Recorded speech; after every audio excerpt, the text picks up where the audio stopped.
The contemporary Oyster Perpetual name in Rolex's lineup has deep historical roots, with two pivotal developments that shaped its nomenclature. First, it traces back to the introduction of the Oyster case in 1926. Second, it's linked to the debut of Rolex's automatic, perpetually winding movements in 1931. These innovations laid the foundation for the enduring Rolex Oyster Perpetual line of watches. While the 1960s saw Rolex focusing its marketing efforts on sporty models like the Daytona, Explorer, and Submariner, each designed for a specific purpose, the Oyster Perpetual found its place as Rolex's entry-level offering. It became a time-only automatic watch, available in various, generally smaller sizes, catering to diverse market segments. In 2014, Rolex breathed new life into the Oyster Perpetual, presenting options in 26, 31, 34, and 36mm. A 39mm version joined the collection in 2015. While Rolex's demand soared in recent years, the Oyster Perpetual, especially in smaller sizes, didn't experience the same fervor.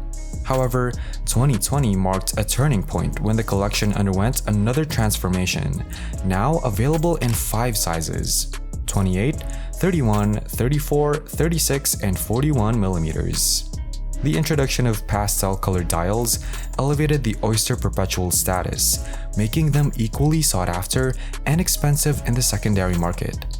Although pastel dials are the current trend, we'll focus on the 41mm reference 11-24-300 with its rich navy blue dial. Now, I understand that some of you might be saying, Rolex, it's been great, but I'm looking for something a bit more within reach, a watch that can deliver similar versatility and quality. If that's the case, I'd like to introduce you to the Tissot Gentleman Powermatic 80. While it might not have the same level of prestige as Rolex, it holds its own when it comes to everyday adaptability. The Tissot Gentleman offers a fantastic 100 meters of water resistance, features a higher grade Powermatic 80 movement with a silicone hairspring, a sapphire crystal, and it strikes a balance between a dressy and sporty style.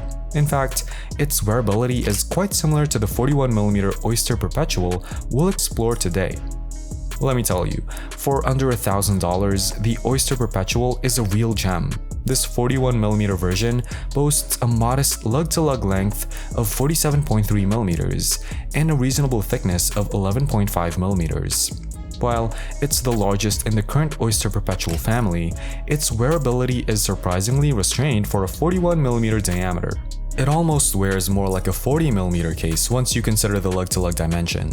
As for the ideal wrist size, I'd say it's most comfortable on medium to larger wrists. However, as you can see on my wrist, it looks great thanks to its well-thought-out proportions.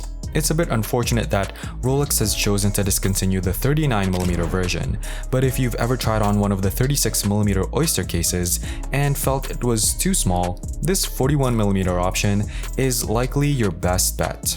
The watch's lug-to-lug size is well balanced for a 41mm watch, but the smooth bezel design gives the dial a slightly larger appearance. Between the 21mm lugs, you'll find the basic iteration of Rolex's excellent Oyster bracelet. However, it lacks the glide lock system found in some versions, but retains the convenient Easy Link hinge system for on-the-fly adjustments. When it comes to case finishing, the Oyster Perpetual embraces polished and rounded flanks, which break up the visual presence of the 41mm diameter while adding a touch of refinement to this versatile design. The case top features vertical brushing and a gently sloping, highly polished bezel with rounded architecture. At the 3 o'clock position, you'll find a signed screw-down crown, and combined with the unadorned screw-down case back, this modern Oyster Perpetual is rated for 100 meters of water resistance, setting the standard for an all-around timepiece. Situated just above the bezel's height, a flat sapphire crystal enhances the Oyster Perpetual's everyday durability, while providing a clear view of the striking and distinctive dial underneath. Against the backdrop of this sunburst blue dial, several design elements distinguish the Oyster Perpetual from other Rolex models. The most noticeable feature is the applied Rolex coronet serving as the 12 o'clock marker, surrounded by applied rectangular indices and a paired set of indices at 3, 6, and 9 o'clock. Minute markers appear as simple linear indicators near the dial's edge. Time is read with the help of tapered baton-style hands, each featuring luminescent accents for excellent visibility in the dark.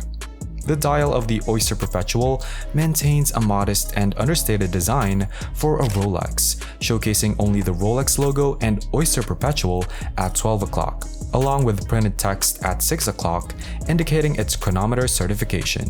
Aside from the prominent Rolex coronet and highly polished bezel, the OP's metallic blue dial exudes a sense of subtlety. This subtlety is enhanced by the absence of a date complication, making it a time-only watch. In the 2020 update, which introduced various dial colors, including this blue one, Rolex also incorporated the newer 3230 caliber into the watch. The watch industry has witnessed a significant transformation in recent years, with many brands developing their own calibers focused on extending power reserves, thus moving away from relying on third-party movements. Rolex's 3230 caliber aligns with this industry trend and represents Rolex's commitment to modernizing its movements. This caliber incorporates several key upgrades, including a blue parachrom hairspring, a larger balance wheel, 4 gold microstellar regulating screws, Rolex's Paraflex shock absorbers, and Rolex's new magnetically resistant escapement. True to Rolex's tradition, this caliber is COSC certified, surpassing the COSC's accuracy standard of -4 to +6 seconds per day, achieving an impressive -2 to +2 seconds per day. Of great significance is the extended power reserve, now at a robust 70 hours, making the watch weekend-proof. Beyond the eye-catching dial colors, this enhanced power reserve stands out as one of the most significant updates to this model family in recent years. The movement also offers features like hacking and hand winding, and based on anecdotal evidence from this specific example, it maintains precise timekeeping over a 24-hour time period. The Rolex Oyster Perpetual, when evaluated as a watch in the $5,000 to $6,000 price range, ticks all the expected boxes. It excels in various aspects and carries the esteemed Rolex brand name. However, the current predicament surrounding the Rolex Oyster Perpetual is related to its brand identity that transcends the watch itself. When the perceived value of the brand surpasses the intrinsic value of the product, it creates a challenging situation for both the brand and consumers. In reality, this watch performs exceptionally well in the $5,000 to $7,000 price range, yet where it currently stands in the market, even with a straightforward blue dial, it's priced at around $10,000 in the secondary market. Unless you have a fast track to acquire one, securing an Oyster Perpetual at retail has become more challenging compared to a few years ago when it was readily available. This situation reflects broader issues in the watch industry, especially with Rolex and a few other brands struggling to meet the demand of consumers. For an in-depth exploration of these challenges, I recommend referring to my previous videos where we delved into the complexities facing the industry, particularly Rolex and similar brands.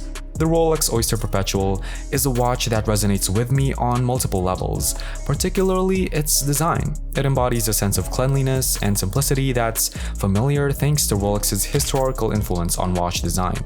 It represents an entry-level luxury product with broad appeal, and its retail price aligns with its specifications. However, the complexity arises when you consider the broader context beyond just the watch. It's clear that the Rolex Oyster Perpetual is navigating through challenges in the market. This watch and brand as a whole present an intricate picture. On the surface, it's an excellent timepiece with undeniable quality, but when you delve deeper, it becomes apparent that there's more to the story. I'd love to hear your perspective on the Rolex Oyster Perpetual. Please share your thoughts in the comment section, taking into account both the watch itself and the challenges associated with acquiring one. If you enjoyed this video, we'd greatly appreciate your support. Please give it a thumbs up, subscribe to our channel, and hit the bell icon to stay updated. Your engagement helps us to continue creating content you enjoy. Thank you for joining us at Ventichic. Remember to like, comment, and subscribe to never miss an update.